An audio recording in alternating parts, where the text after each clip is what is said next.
So good morning, everyone. My name is Jason Quinn, and I'm the Communications Chair at the CIC Winnipeg branch, the Canadian International Council. First, I'd like to thank our speakers today for participating in this event. I'm really looking forward to this panel and what they have to say. I'm also happy to welcome everyone here for day 2 of our Foreign Policy by Canadians conference focused on human security. The goal of this conference is to provide foundational material for a deliberative democracy exercise that's going to take place sometime early next year. Following this conference, please check out the CIC event calendar to see the other events we have in store, as well as some of the other Foreign Policy by Canadians events that other branches will be hosting. This panel will be moderated by Ms. Rye Friedman, so I'm going to pass it over to her now. Thank you so much for the quick introduction. I'm excited to be here and to listen to the panelists as well. So today we have Professor Bree Akesson, who is an associate professor at Wilfrid Laurier University in the Faculty of Social Work and Social Justice and Community Engagement graduate program. She is also the associate director at the Center for Research on Security Practices, a research associate for the International Migration Research Center, and a fellow at the Tsheppo Institute for the Study of Contemporary Africa. Ms. Akesson earned her PhD in social work at McGill, as well as her Master in Public Health and Population and Family Health from the Columbia University. She specializes in experiences of war-affected families, biosocial impacts of domicide, place-based research methods, qualitative geographic information systems, international social work, and global social service workforce strengthening. Her past research projects were in collaboration with the International Rescue Committee, Save the Children, UNICEF, SSHRC, and USAID. Currently, she is researching resettlement experiences of refugees in Ontario, as well as the experiences of pregnancy loss among Syrian refugee families in Lebanon. Please welcome Ms. Bree Akesson. Our second speaker today will be Professor Laurel Weldon. She earned her BA from Simon Fraser University, her MA from the University of British Columbia, and her PhD from the University of Pittsburgh. Ms. Weldon specializes in comparative public policy, global cross-national statistical analysis, violence against women and women's human rights, social movements, and feminist theory. She has performed fieldwork in Canada, the US, India, Norway, and Israel, analyzing the timing and reasons behind governments' promotions of women's rights. She is also affiliated with Indigenous governments in BC, UN Women in New York City, and the World Bank in Washington. Currently, she is the prime investigator for a project funded by the Bill and Melinda Gates Foundation on the impact of women's movements across the globe. So please welcome Ms. Weldon, or Professor Weldon. And lastly, we have Professor Tami Jacoby, or is it Jacoby? I'm sorry if I'm mispronouncing. She's a professor at the University of Manitoba in Winnipeg. She earned her undergraduate degree from the Hebrew University in Jerusalem, her master's in political science and international relations from the University of Manitoba, and her PhD from York University. She specializes in international relations with a research interest on security studies, Middle East and gender, the Israeli-Palestinian conflict, extremism, terrorism, and political violence, as well as the Middle East diaspora studies. Ms. Jacoby has performed fieldwork in Canada and Israel, where she conducted interviews and research on women's protest movements. In addition to being a professor at the University of Manitoba in the Political Studies Department, she teaches at the Rady Jewish Community Center, which looks at terrorism in Canada and the legal and political social aspects of it. So please welcome me in joining Professor Jacoby and all the panelists. And I hand it off to you. Thanks so much, Ray, and it's a pleasure to be a part of this panel discussion today. I'm just going to share my screen here so we can get started. Okay. All right, it looks okay, everybody? Okay, great. So what I want to do today is kind of give a brief introduction to the experiences of women in war and displacement contexts. My research is with families. I look at mothers, fathers, and children all together, looking at them as a whole unit of analysis. So I don't just look at women, don't just look at fathers, don't just look at children, because I believe that individuals are nested within systems of family, community, society, and culture. So I want to give you a few facts about women's role, specifically mothers, in the context of war and displacement. And I'm going to draw from my research that I've done in different war-affected countries. And what I really want to emphasize is the experiences of these mothers in their own words. So I'm going to give a bit of a background and then some quotes from my research to give you a sense of what their experiences are. So among among refugee and displaced populations, about 50% are women and girls. And these women and girls oftentimes bear a heavy burden of caring for their families and for their communities. I'd be remiss if I didn't mention how women and girls are also overwhelmingly experiencing gender-based violence. But at the same time, women are rarely passive victims, but they're more active agents of their own well-being, their family well-being, and their community well-being.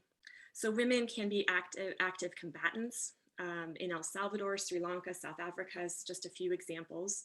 And they can also contribute to the war economy. For example, when men join fighting forces, women can take on a new role, perhaps as the head of the household.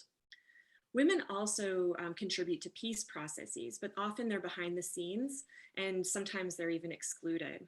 So in the case of the Afghan peace talks that I think a lot of us are following right now, only 5 women are involved in that process, which is about a 10% of the negotiating teams. But research shows that women's participation in peace negotiations really improves the likelihood of lasting peace. So I just wanted to underscore that importance of women involved in those kinds of processes. So all war-affected populations experience physical, emotional stress associated with conflict, war, displacement. But women might experience that stress differently. And that's because they're trying to meet their own needs, their own individual needs, and they're also trying to meet their family's needs and their community's needs. So they take on that role of trying to care for others while also trying to care for themselves. And what's interesting about women in these contexts is that the adversity that is threatening parenting and mothering and sense of self and all these things is really what is most needed. So we really need parents, we need mothers and fathers to be able to parent well, but that's what's really tackled and that's what's really undermined in the context of war and displacement. So war is oftentimes not able to accommodate culturally salient practices of family life. A family who gets together for meals or a family that celebrates certain things, they're not able to do that anymore. And that really can take a toll on a family's functioning. So important celebrations, eating certain foods, and also birth and death processes and practices that are really attached to celebrations of life and celebrations of grief as well. And then finally, there's also an association between maternal mental health. There's also associations looking at parental mental health more generally. And then that association with things like birth outcomes and short-term and long-term child development. So really interesting research showing that connection between the well-being of parents and then the longer-term outcomes for children. So I'd say that this is a really important area to invest in. I just want to give a few examples, maybe about 4 quotes from my research that I've done with different mothers in different contexts. And this quote really emphasizes the everyday experiences, that mothers are really just getting on with normal day-to-day life despite being faced with extreme adversity. This mother in the West Bank, in the West Bank, Palestinian mother said, "At 6 in the morning, I prepare my children to go to school. After they leave, I gather things and organize the house. I go to my father-in-law's house. My mother-in-law is very sick and I help with the sheep. After I help there, I come to my house and organize at home. When the children come home, I give them lunch. After that, they rest and then they have to study." And I like this quote because it really shows that mothers are engaging in these everyday practices of being a parent, but they're also caring for others. They're also taking care of a home. They're also taking care of their community in the face of this uncertainty of war that they're living in. When I asked one Syrian mother how she felt about having another baby, she was pregnant at the time, she said, "Honestly, I don't know. I don't feel anything. In the end, it's God's will. Life needs to go on. At the end, life goes on." And there's a sense, especially with women who are experiencing war for a long time, for over years, there's a sense of apathy and just kind of the joy of being a mother has dissipated a bit in their experiences of being kind of resigned to the war and the displacement. And then there's also a challenge of lone mothering. In this case, these are from my field notes, Umamar's husband had been in prison for 4 years, which the family said was their greatest challenge. It was all that they talked about during my interview with them. She explained that she was depressed about her husband's and by extension her family's situation, and she dreamed of a day when he would be released and when she would see him again. She waited in uncertainty for information about his release, a period characterized by alternating hope and losing hope that he would ever return. This quote really exemplifies how men oftentimes have left the household. So men are fighting or they've left to seek safety. I interviewed many mothers in Lebanon, Syrian mothers whose husbands had left for Europe because they were going to be forcibly recruited to join either the government forces or the militia forces. In countries like Angola, Mozambique, and Kosovo, widows accounted for as much as half the adult female population at the end of those conflicts. So lone mothering is a very a prevalent thing that we need to consider. And my last quote is really talking about kind of the lack of social supports and cultural practices that women oftentimes rely on and families rely on. This mother from Syria who's living in Lebanon said, "It's really hard because there's no one by my side, no mother, no sister. I don't have relatives here at all. I'm finding everything hard." And this really leads to my recommendations. And I'll emphasize that in a second here. So some of my recommendations in terms of looking at this topic are how we have to really understand the multiple roles of mothers and how they function to support their children and families. Mothers, women have so many different roles, and we tend to, I think the media can kind of pigeonhole what women's role is in conflicts. And so I think expanding that and understanding that they have multiple roles in conflict, whether as agents of change or if they are suffering in certain ways, and it can be a whole combination of those things. I also emphasize in my research fathers. I don't look at mothers without also looking at fathers, and not looking at women without looking at men as well. And this importance of fathers who are struggling with parenting as well. Fathers and mothers can support one another, and engaging men is also important to support women's equality and leadership in these contexts. I also always talk about keeping families together. I think that war can really limit social supports, as we could see from that last quote that I just showed you. When people are separated from their families and from their communities, it can be so challenging for families who are affected by war and who are displaced. And research shows that social supports moderate stress and they moderate negative health outcomes. One example comes from the Greek Civil War in the 1940s, when women who were imprisoned shared childcare, they tutored illiterate mothers, they redistributed food supplies. And there's example after example of women coming together and supporting each other in that way. And there's also examples of the importance of, having a sister, having a mother around to support a woman as well in her child rearing responsibilities. And this is where I emphasize things like family reunification processes. And this is where this kind of connects also to Canadian policy of keeping families together. This idea of extended family member resettlement really can help the economy, it can help families, and it can help communities and cultural cohesion. So I really do support that and want to emphasize that here today.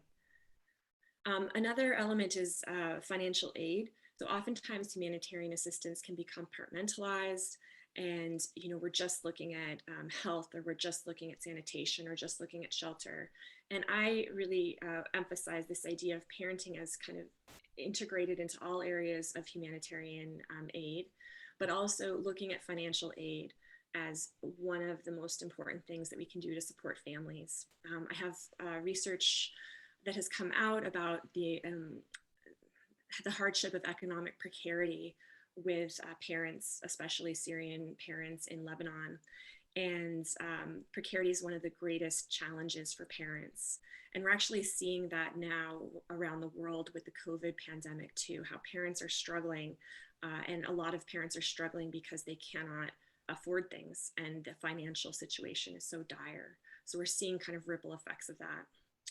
And then lastly, in terms of future research, looking at this connection between parenting and child development outcomes. I think that this is really important because with more evidence, we can see that link between effective parenting and child outcomes. A case can be made to invest in parenting as an investment in the future, and as something that will really help states and the future development of workforce, for example.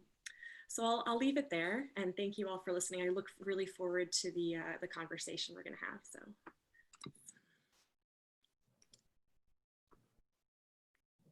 Thank you so much, Professor Akesson. I just remind the panelists that I'll be messaging you at your 7-minute mark, just to wrap up so that we can keep under time, but we so appreciate all the knowledge that you've shared with us today. I pass the torch now to Professor Laurel Weldon.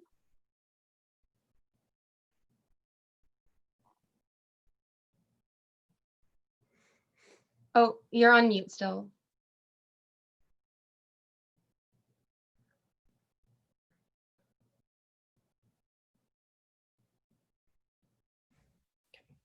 Can you hear me now? Okay. So I just wanted to thank the Canadian International Council for inviting me to be part of this panel today. It's great to be here and to have this important discussion. Our panel is on women and human security, and I just wanted to start by talking a little bit about traditional ideas of security, which often focused on national security and thought of security in military terms. And even this is sort of a narrower view of security than human security. But even on this narrow view, you might say that women still played an important and sometimes unrecognized role. Veterans Affairs estimates that since Confederation, nearly 200 women have died serving in the Canadian military. And beyond that, we know that women in gender have been important to supporting the military. Women provide support and services to male members of the military and to the military more generally in their various roles. But so this traditional, but more importantly than this kind of these minor or perhaps less prominent or less obvious ways that women have been part of traditional ideas of security is that this traditional notion of security excludes in some ways most of the threats to women's lives and health. So as the, oops, that's not what I meant to do. The Peace Research Institute in Oslo does a review of all of the research on kind of conflict-related deaths and says that men are more likely to die during conflicts, whereas women are more likely to die of indirect causes after the conflict is over. And they give examples of poor living conditions, malnutrition, sexual disease, pregnancy-related issues, intentional injury. And these are a kind of broad range of problems that cause women great problems. And to the extent that we're just looking at deaths during war, for example, we're not appreciating the threats to women's lives from war, or even more generally, right? So the point is that human security, rather than this kind of narrow view of national security, as the UN's General Assembly Resolution 66 calls for, it calls on us to focus more broadly on widespread, I just need to put this down here. Widespread and cross-cutting challenges to the survival, dignity, livelihood, dignity of people, and it calls on us to uncover people-centered, comprehensive, context-specific, and prevention-oriented responses that strengthen the protection and empowerment of all people. So, you know, there's some reference to things in the examples that we just talked about, injuries and other things, but a critical aspect of this security is violence against women. So let me say why I think violence against women is so important to human security, both in Canada and around the world. Globally, the World Health Organization estimates that 35%, or more than 1 in 3 women globally, have experienced physical or sexual violence by a partner or sexual violence by a non-partner in their lifetime. Most of the violence that falls in this category is intimate violence, although not all of it. And of this intimate violence globally, it is estimated that, for example, if we look at murders, 38% of murders are committed by a male intimate partner. So this is a lot of violence that's happening in these intimate relationships. In Canada, for example, women are 29% of homicide victims and are 5 times more likely than men to be killed by an intimate partner. This is from 2015, this data. And this kind of violence violates women's human rights, as we've talked about. Now, one thing to notice is that over time trends show that rates of femicide have declined by 52% over recent decades, which should give us some help. There's been overall declines in homicides, but this has also marked the expansion of policies addressing violence against women in the early 1990s, which I'll talk about later. However, this progress has stalled since about 2011. We've not seen these declines continue. So there are other challenges that also remain in terms of thinking about violence against women in Canada. Rates of femicide have not declined for Indigenous women, while I've just mentioned they've declined for women overall. That's not been true for all women. Also, in 2017, we saw more police reported sexual assaults than there had been in 2 decades prior. And of course, this is probably partially a result of people reporting more crimes because of the Me Too movement, for example. But sexual assault is still an underreported crime in Canada, and estimates are that 1 out of 20 assaults are actually reported. Women are also still at greater risk of interpersonal violence in their own homes. 8 out of 10 victims are women.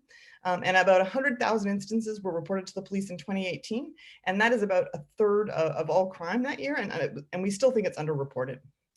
A very recent study is found on violence against women on campus, found that 1 in 9 students who identify as women were sexually assaulted in a post-secondary setting. That's from 2019. And about 27% were subject to unwanted sexual attention. And that's from Statistics Canada.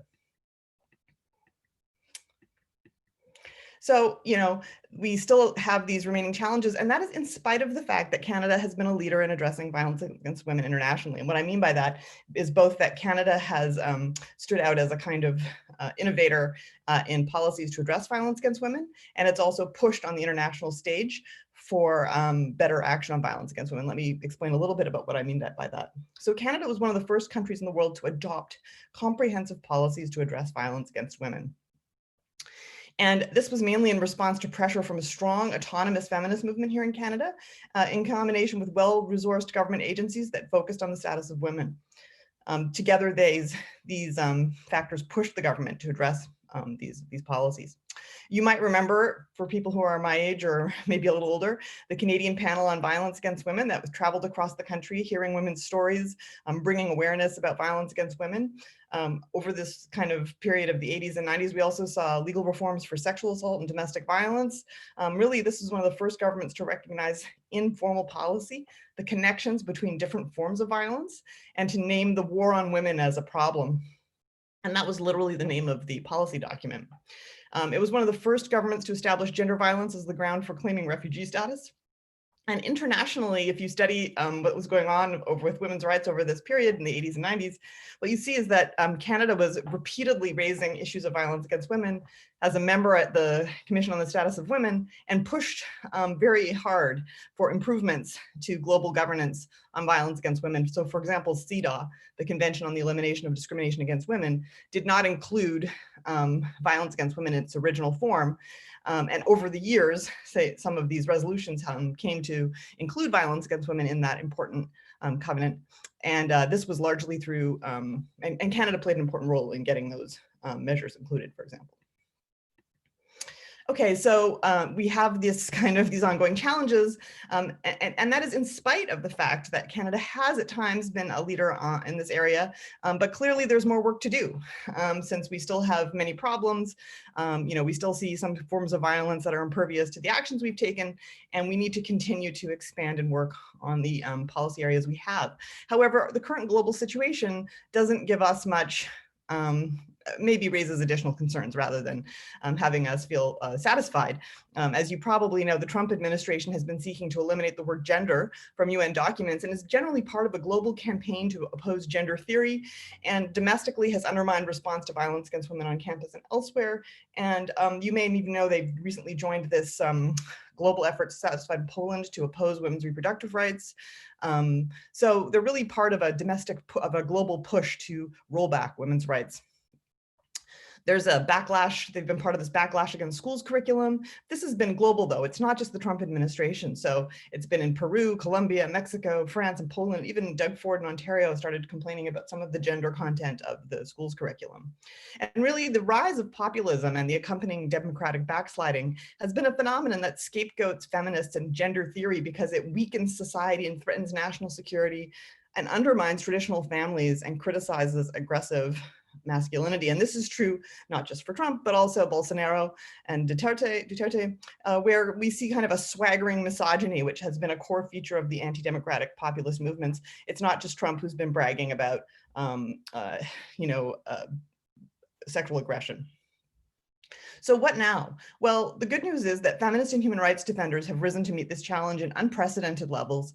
We've seen a huge surge of feminists mobilizing in the last 5 years or so. And you can see here a picture of the protests in Belarus, and we'll see what happens there in terms of these movements. So, in this context, of course, we need to support these movements, which have been so important for policy progress in the past, and to try to continue to push and improve policies domestically and internationally. So this means to expand on the funding that we have for women's groups around the world, continue to fund women's groups domestically and expand that funding as well, and renew our commitment to combating all forms of violence against women here at home in Canada, including violence against Indigenous, transgender, and racialized women. So I'll stop there. Thank you for your time. Wow, you covered so much in such a short amount of time. Thank you so much for your insight, truly. And now we welcome our last panelist, Professor Jacoby.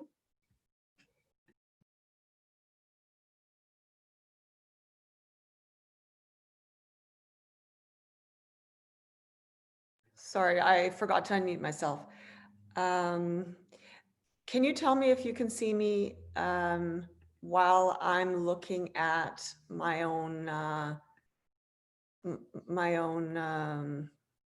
I've lost it. Just a minute. Presentation. No, I don't have a presentation. I just have notes. Those slides, okay. Can you see me now? Yes. Okay, so I'd like to echo the thank yous for inviting me. I feel that it's an honor to speak to you, but given the time limits, I'm going to accept the challenge of putting my life's work on gender and IR into 5 to 7 minutes. And I've done so in the form of 9 quick bullets. And I've decided to take a more abstract theoretical view, in spite of the fact that I too have done extensive field work over the last 25 years in conflict zones. So I'll begin with the incorrect assumption of, I think, this young generation of men and women that are around the age of 20 to 30, that the problem of feminism has already been resolved because token women are in positions of authority. But the masses of women remain disempowered. Women still make 82 cents on the male dollar in the United States and 79 cents on the male dollar in Canada. So Western women are more likely to be victims of sexual violence inside and outside the home, murder, and subject to poverty. And these human rights violations are more prominent, of course, among marginalized women in the West. But what my work is about is the fault line between Western and non-Western women and their struggles, challenges, and constraints. So this is all taking place at a time in feminist theory where there has been fundamental fragmentation among different streams of feminism: liberal, Marxist, post-colonial, eco, religious, postmodern, post-structural. So when dealing with this, we in the West like to celebrate the diversity that is now feminism, and embrace all of its challenges, which are sometimes quite frustrating because we often lose the fundamental point of it all, which is to promote the status of women, of all kinds, not just necessarily Marxist ones or ecofeminists or postmodern women. So Western feminism has been outed over the last 10 years, or maybe since the 1990s, I would say, as conventionally white, middle to upper class women fighting against patriarchy, period. But they have been doing so under the banner of the universal sisterhood ideal. And as dovetailing with this is that contemporary feminism has been increasingly marked by fragmentation, diversity, difference, a focus on lived experience at a time when women's security seems to dovetail with Canadian foreign policy goals like human security, R2P, responsibility to protect, and humanitarian intervention. But the question that I have is, how effective are these policies for women? And the second question is a more theoretical one. How elastic are feminism's contemporary boundaries in the West? How much are they able to include non-Western women? So moving on to the question of non-Western women, it's clear that they face different challenges that require explanation through the new concept of intersectionality. I mean, new, I think, to the general public, but has more of a history coming out of Black feminism in the United States. Intersectionality is a theoretical framework for evaluating how a person's social and political identity combines to create different modes of discrimination and privilege. So examples would be gender, of course, but also caste, race, socioeconomic class, sex, sexual preference, religion, disability, and now I see they've included physical appearance and height, which are the aesthetics of the quote unquote perfect woman.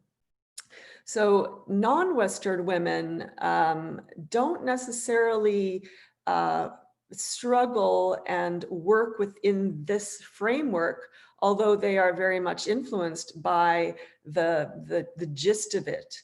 Non-Western women are most likely to be harmed during flight to, in, and from refugee and displaced persons camps, in conflict zones, and through the practices of their own patriarchal cultures and religions like female genital mutilation, which is not religious, it's cultural.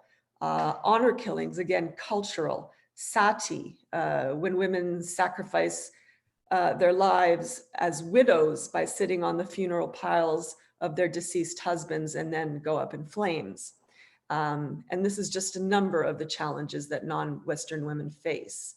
So for this reason, the challenges and opportunities of non-Western women differ fundamentally from those of Western women, insofar as non-West women fights in civil ethnic conflicts alongside, or non-Western women fight in civil ethnic conflicts alongside their men against imperialism, military occupation, and external interventions, both military and otherwise. So in many contemporary war zones, Western women who fought successfully for the right to be combat soldiers, which we call the right to fight, are clashing against non-Western women who join national liberation movements, guerrilla organizations, and terrorist movements. So I'll end with the so what question. The lesson to be learned, and one that I'm going to continue to work on, is that there is no one magic bullet for women's security and empowerment. It requires context and nuance, and all we in the West, both men and women, can really do, and this is something I learned from field work, is that we can stand behind other women with signs that they themselves created and be there for them without taking any of the credit. Thank you.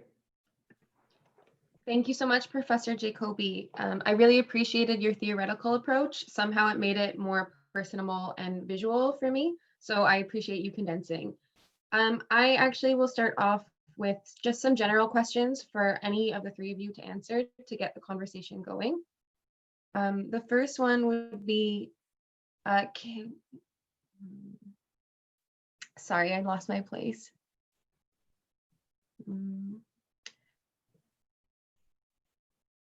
Okay, the first one would be, if you could just discuss the differences between women's rights issues across different cultures and across the world, and if there's more similarities than differences, or what the vast differences were.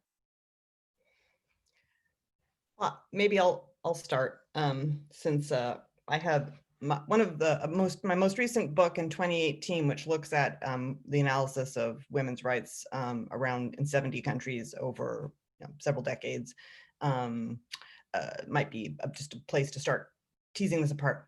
And that book found that basically the kind of dynamics of different gender issues vary according to the type of issues. So Tami mentioned religion. That's an important determinant of kind of the dynamics of some issues.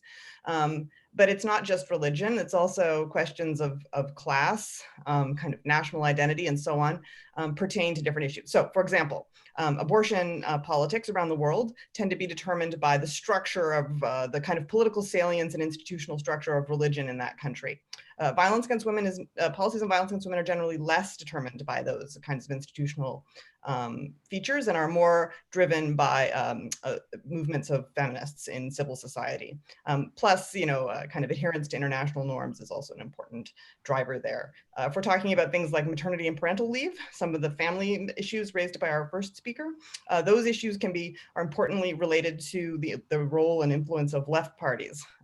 So if just the main point being that really around the world, there are different drivers of those policy issues. And as Tami mentioned, they're different in different locations, but we in some ways shouldn't overstate that difference. There are many important similarities that for women's rights around the world as well. Thank you. Does any other panelists want to answer that question before we move on? I guess I can just quickly say that the conventional idea of a natural coincidence between women and pacifism has been blown away. And most of my work has been on extremist women or women's protest in the extreme areas of the political spectrum. So one piece was on Israeli women on the extreme left and on the extreme right. And what I wanted to do was to show that women are not necessarily in the same political camp, and they're not necessarily mainstream, and they're not necessarily feminist. So the question that I've been mulling around, and maybe you can answer this or communicate with me after some other time, is how far can feminism go on the issue of being inclusive of the intolerant, or put it this way, being tolerant of the intolerant. In other words, is there such a thing as anti-Western feminism?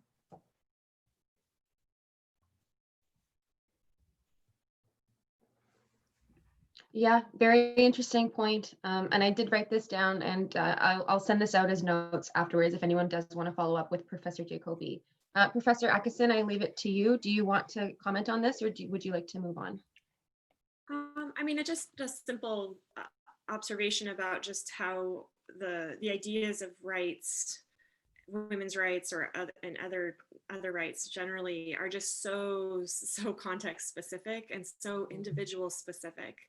So, I mean, in the places I've worked, where I'm thinking of, I recently was doing work in Afghanistan, and the idea of women's rights, when we talked with our colleagues there, we were working with the university and university professors, many who are women. We asked them, what is your experience with women's rights?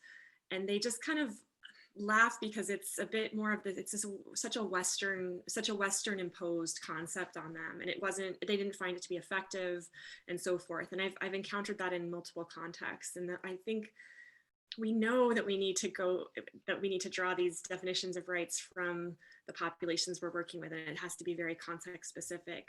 But I think I don't know, as a society or as Western governments and things like that, we still kind of impose these ideas of what we think the rights are going to be. So I guess I would just underscore the importance of really determining what rights mean from the specific context, from the populations that we're working with, versus bringing it over a concept that we believe is the correct concept. So I'll leave it there.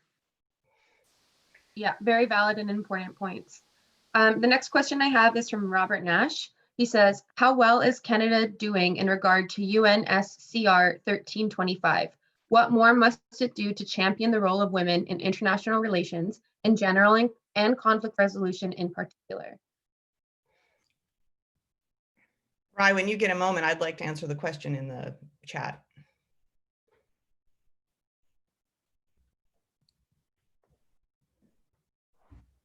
You're muted. Does anyone want to answer this question first, or do we want to move on to the question in the chat? I can reread it. How well is Canada doing in regard to UNSCR 1325?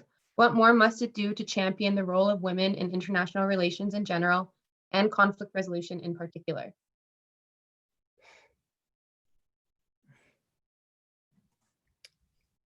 Good question. Okay. I think it takes a lot of that would take a lot of like dedicated research that I haven't done. I mean, it takes a lot of assessment. I mean, I know a little bit about what the policies would be required in order to assess that, and I think I'm not up on the current activities the government is doing. That's fair. Robert Nash, I invite you to write an article about this and to inform the attendees of this panel, as we are all clearly very interested, but we haven't specifically done the research on it yet. I'll just say one thing about it, because I also don't know much about it, but I do appreciate the intent of the resolution to kind of draw upon research that has shown how important women are to peace processes. So I do want to underscore that. I don't know Canada's role in that, so I wouldn't be able to comment on that, but I do appreciate the UN resolution coming based on research that has been done with women who have been involved in peace processes. So I'll just add that. And that also emphasizes the role of how conflict has aggravated violence against women. That's another important aspect of that agreement as well.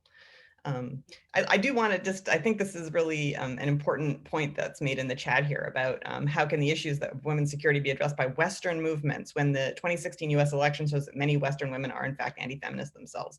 I just wanted to make a quick point, which is that first of all, the majority, I think it would be incorrect to say that the majority of Western women are not feminists. That's just incorrect. So if you're looking at the 2016 election, for example, the thing that people are talking about is the fact that not a majority, misconception from the exit polls, 47% of white women in 2016 voted for Trump. And that is by no means a majority of women, right? Huge majorities of women did not vote for Trump. And the other thing that's a misconception is that there's some kind of involvement of feminism in that. One of the biggest predictors, if you want to understand which working class white women, because it's working class white women who mostly voted for Trump, which ones voted for him and which ones didn't, the most important predictor, well, there's two. One is racial resentment. That's the overall thing. So most of them liked his racial policies. But the other thing is anti-feminism, right? So gender traditionalism drove those women to vote for Trump. So they're exactly the opposite. Anybody who had feminist consciousness among those white women did not vote for Trump. So there's no phenomenon of feminists voting for Trump. That's a kind of wrong stereotype. Moreover, I think the idea of kind of the panelists that it's up to Western women to kind of define these problems and that human security is up to Western women's movements, the research that I've been doing shows that by now, there are flourishing feminist movements in just about every country in the world. So it's really not a question of, oh, how can we impose our visions? In fact, we're behind. We're really behind, especially in the United States, but Canada also, the rest of the world. Partly because the US has not signed on to CEDAW. It would benefit the US to sign on to CEDAW, not so that they can spread their feminist brilliance to the rest of the world, but because the US needs the impact of the international community to improve women's status in the United States. Canada also would benefit very much. We could use better maternity leave, better childcare, better early childhood education here in Canada. We could continue to make some of the progress that we had been making in the 1990s on violence against women. There are lots of areas where we could benefit from continuing to be part of that international community. So, when I was saying funding for women's groups, it wasn't because I think that we can spread our brilliance to other regions. On the contrary, and interviewing kind of feminist activists here in Vancouver, say a decade ago, or maybe a bit more, 15 years ago, they were saying to me, listen, all the good ideas are coming from women in the developing world. Go talk to them. So I think it can be overly, I'm sympathetic to the contextual point, and I think that's really important. But I also think we need to not be too deferential to different, to say, oh, well, we don't know if there's an injustice. Listen to the women in those countries, which I know is what you're saying, but it's not that hard. There's already women there who are demanding help and demanding support. And not help in the sense of like, you know, figuring out what's going on as much as political support. They need our political support. We need their political support. That's what a global movement is. Yeah, it's interesting. In doing my personal research for this panel discussion, one of my questions actually was tailored around the women's rights movement in 2016 because of the harsh juxtaposition of the white women voting for Trump, yet the women's rights march happening right thereafter. So it's just an interesting juxtaposition. Yeah, and it's not an accident, right? It's a response. So that's the point. The feminist movements we've seen around the world are responding to the resurgence of anti-feminist movements around the world. There's a huge movement. People in global feminist contexts that are institutional, like kind of femocrats of the globe, are terrified of reopening discussions on women's rights because they think they'll be rolled back because there's been a huge backlash against women's rights, which is due to the success of feminist movements around the world.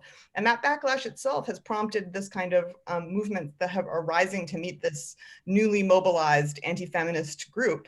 You know, took them a couple decades to figure out what to do, and they've been quite effective. And, you know, now I think we're seeing an organized response by women around the world. So, you know, the Women's March responded to Trump's election.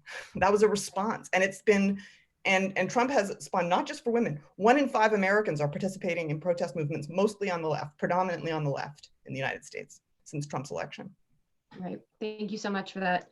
Just the second part of the question was a follow-up to go back to Dr. Jacoby's point. Is there a position for non-Western women to take the lead on contemporary feminism? Right. So I'll just let you know, I have 4 more minutes before I have to go to class. That's a really great question. It requires a lot of thinking, but I would just echo Professor Weldon by saying that feminism is very contextual and it's nuanced. And although there is a lot of commonality, I think there's a lot of difference as well. And so those of us who do research fieldwork on the ground are much more familiar with the particular challenges of the women that we speak with. And so if we're talking about, you know, how non-Western women can take the lead, I think that they can take the lead in their own context, whether it's in a particular state or a particular part of a state or group or you know, whatever their context is, and try their best to use the culture of their society as a soapbox. So, for example, and I mean soapbox not in a negative way. So, for example, I'll just leave you with this. One of the things that I noticed in Israel-Palestine is that being a mother of a soldier or a mother of a martyr is an immediate platform from which you can gain a legitimate voice in the political system. And so, you know, that's not exactly the kind of feminism that, you know, we want to hear. Like it, you know, it's not the kind of feminism that is popular in the Western world, but they have different constraints and opportunities, and they have to use the skills and the tools that they have in order to promote their kind of feminism. And our kind of feminism, which I'm not, like, no feminism is homogeneous in any particular place, but our kind of feminism has different constraints and opportunities. And if they want to help us, as Professor Weldon said, if they want to help us and we want to help them, we have to do it appropriately, meaning that nobody imposes their agenda on somebody else. We just support them from behind the ranks, not in front. And with that, I'm really sorry, but I have to go to class. I already see people coming into the classroom. So thank you very much. And I hope that this conversation continues. And I'm very happy to Zoom and discuss with people whenever they want. I'm easy to find on Google or at my university, which was already named, so Manitoba. And thanks again. Thank you so much for your time and all your insight. Thank you. Bye, everyone. So that actually brings me into the comments. A colleague of mine, Kojo Agobi, who worked for UNHCR in the camps for 12 years in Uganda, said, "Thank you all for sharing your experiences and the results of your research. Concerning the cultural pattern of women's fundamental rights, from my experience, if the authorities from the state actors to the local decision makers, i.e. traditional chiefs and family heads, are willing to improve women's rights, i.e. harsh conditions of the widows in my tribe, for example, it works smoothly. So I just wanted to share that insight because he had on the ground knowledge. But it does bring me to my next question, and I'm going to direct it to Professor Akesson. How can you promote women on women's feminist rights in the global South, especially if countries are covered in male-dominant politics? So, yeah, I mean, all of these are really tough questions, right? That you're asking, and lots of food for thought. I mean, I guess I feel like we're kind of repeating the same thing, but in different ways with my colleagues on the panel. It's this. I mean, these ideas have to come from within. So we've said that. I would also say, I mean, there is a role. And what the last comment your colleague who's worked with UNHCR in Uganda, like, that's an interesting point as well, because there is a role for leaders who are oftentimes men in the countries that I work in, at least, to play a role in working towards advancing women's issues. In the places I've worked in more recently in Lebanon, in the Syrian tented settlements and so forth, there's usually a shawish, who is a chief of the tented settlement, a Syrian man in high esteem in the community and a leader. And his role is very important in that community. But what I found was equally as important, but maybe not acknowledged as much as is oftentimes his wife, who leads all of the women's initiatives in some of these encampments, and some of these settlements. And the wife really works on things to do with family, with women's issues, with children, and so forth. And I feel like those are kinds of these natural mechanisms that are already occurring for women's issues to come to the forefront, and where we have to be working with the male leaders in order to get those women's issues to be observed and to be addressed and to be attacked and so forth. So yeah, I mean that kind of is what I'm thinking of when that question's answered, is these mechanisms already existing, and how can we support them? And similar to what Professor Jacoby said before she left, how can we support what's already existing in terms of these movements towards women's rights? Yeah, and if I may take the liberty as well, doing the research on your profile, how you're working with pregnancy issues for Syrian women. I know that an anthropologist, Nancy Shepard Hughes, was exiled from the anthropologist community years ago from writing the book Death Without Weeping, which was covering how babies were dying prematurely in Brazil. And this woman anthropologist was exiled from the community for even writing about that. So in speaking about the progression of women's rights, even within the working field of the West, if you want to call it that, there's already things that have been changing in a positive way that we're not even recognizing or acknowledging in our day-to-day. But yeah, just to change it up, this goes to both of you. How do you think the increased integration of women into the armed forces in NATO and the West in general changes our approach to military strategy and conduct of war? Well, I mean, I can say that I think that if Tami were here, she would say that the idea that having women involved in the military is going to change the character of the military I mean, it might change it in some ways, but I think the idea is that it's going to become more pacific or something is misunderstanding how women act as individuals in institutional settings. So that's unlikely. I mean, we need women in the military, and this is what I was going to say about you about 1325, which is that that calls for women's participation in the military, and we are behind other countries. So in 1994 or 5, I was in Norway and I interviewed the Minister of Defense there, and I was asking him about kind of gender equality and whether male or female ministers, and he's a huge advocate of women's equality.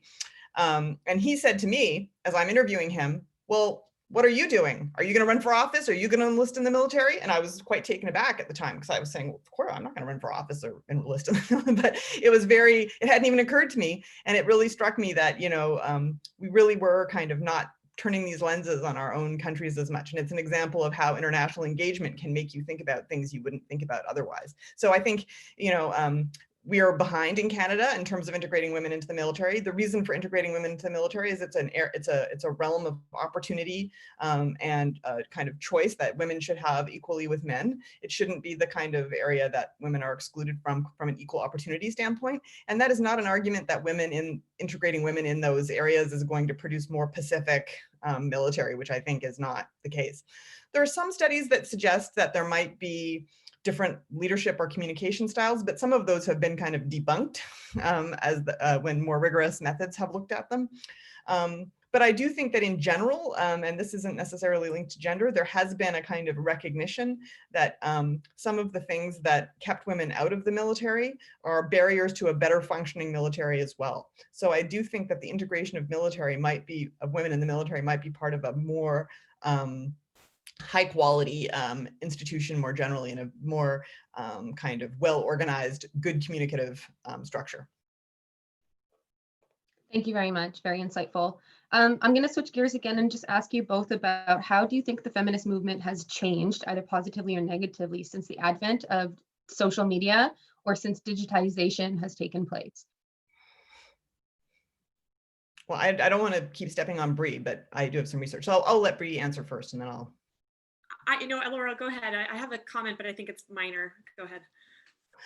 Well, I think that there's been, what people are acting like the social media revolution in kind of social activism is new to feminism, but feminism has had a long relationship with digital activism going back. And I would recommend Elizabeth Friedman's book on this to you, Interpreting the Internet, which points out that really in terms of the global feminist movement, the feminists have been using these electronic resources to mobilize internationally. It's one of the reasons they were so effective at the UN conferences long before kind of social media came on the scene. Social media has provided an arena and changed the opportunities that are available to women and made it easier for them. It's also enabled their opponents, of course. So it's sort of, in some ways, new terrain on which to act. It's been important since, as I mentioned, global feminists have been reluctant to reopen many of the debates that advanced women's rights in the first place, that they've been able to have digital connections. Of course, there are limitations to digital connections, as we are seeing today. I'll just stop there. Yeah. I'll just add on, Laurel, that's perfect. And I just wanted to add on some anecdotal evidence of just, and especially we're seeing it now with COVID too, where women who are traditionally kept, are restrained to, staying in the home and so forth, or within their country, not able to travel and so forth, are able to kind of connect outside of their, their home, right, and be able to connect in that way. And I think that that's very powerful. So I have stories of people that I work with and research participants who are really who really rely on social media to be able to connect and to learn and to take courses and to advance themselves. And I think for women who've in cultures that are traditionally kept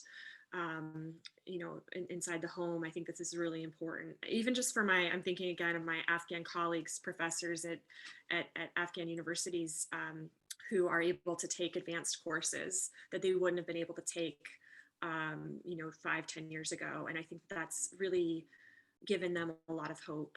And I think that that's so critical.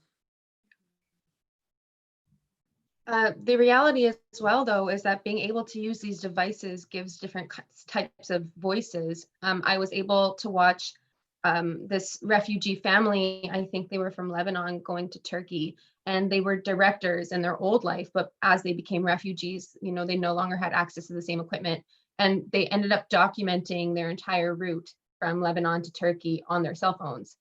So it's just the access to technology, is being able to tell your voice differently and saying different stories. And, you know, that's being supported by things like the UN, who's trying to do an offline migratory route for refugees now crossing. So it's just, there has been some positives and some negatives, I'm sure. And I'll add, there's such great technology, and there's also the negatives, but I'm thinking of a lot of Syrian families who've left their homes. They were able to take photos of those homes, and there's, you know, databases that are being developed that show that this was their land and this is their property, so that they're able to go back and claim that as their property. And those things I think are really relevant to women. That's really relevant to families and home. And I think that those things are small, but they're using technology in such an amazing way. But again, Ray, as you note, there's also the downsides of technology as well. Yeah, absolutely. So if there could be anything at the political forefront happening both here or abroad, no, that's not. Rye, are we out of time? Yeah, I think so. I thought it went till 10:30 my time, but if it goes till 9:30 our time, I apologize. Yeah, so we're wrapping up now. Oh, perfect. If Sorry, you have thank you. anything you'd like to add to that conversation, feel free. Otherwise, I can hop in here and just kind of make some closing remarks. Please, yeah, no, thank you to the panelists. This was a really interesting conversation, and I just appreciated your time today. Great. So yeah, again, I would like to thank our panelists for participating. It was a great discussion, and I liked the responses to a lot of the questions. It really generated some good discussion, which is nice to see. I would also like to thank our moderator. You did a great job. Thank you for participating as well.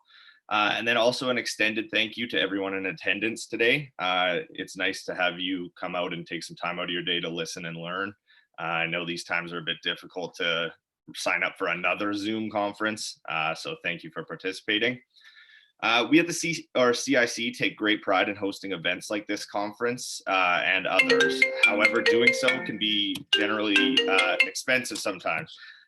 So if you would like to support the organization, I'm going to drop the link for donating to the CIC in the chat on the side, along with the CIC events calendar. So you can see what we're up to kind of moving forward, as well as some of the other Foreign Policy by Canadians events in the near future. I would also like to welcome our CIC National President, Ben Rouswell. If there was anything you wanted to share, feel free. If not, I'll just continue the closing remarks.